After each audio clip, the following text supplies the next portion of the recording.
Hi everyone, so just a quick one on hard Brexit and why it fails on its own terms. So let's think about what hard Brexit's meant to do. Free us up on regulation, on trade and on immigration. So on regulation, the idea is that it frees our businesses to deregulate and be more profitable. Okay, yeah, great, if that's what our businesses actually want.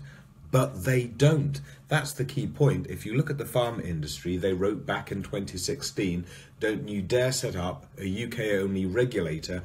We want to have aligned regulations with the EU. Otherwise, we're not going to be paying for this. This is no good for us. The chemical industry has just written a very similar thing. We want to stay aligned to the EU. That is better for our business. So for all of these manufacturers in our countries and chemicals and pharma and life sciences and innovation, they want to stay aligned. So who are you pulling us out of this alignment for? The only people it could possibly benefit are those already working on lower regulations, off in the States, for example. So that brings us on to trade. Apparently, this then frees us up to do all these great trade deals around the world.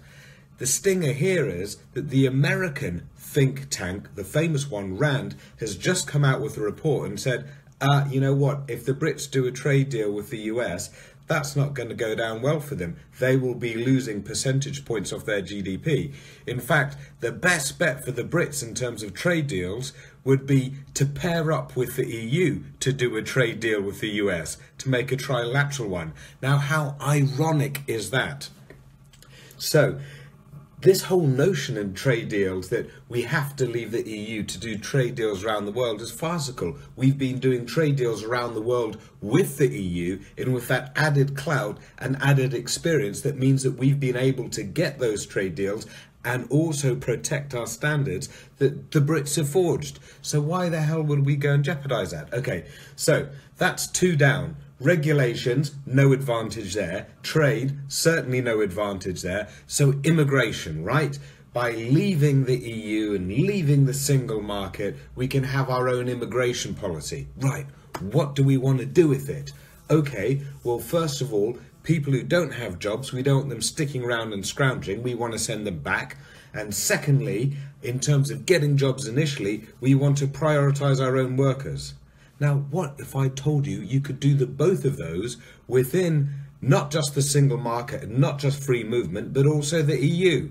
So we've already got rules that you can send people back after 3 months if they don't have a job or they can't support themselves. It's up to you. Other EU countries do that. And then also, if you want to prioritise British workers and have that community focus, so you hire locally before hiring internationally, well, that's exactly the deal that the Swiss did with the EU just about a year ago now. So we could do that.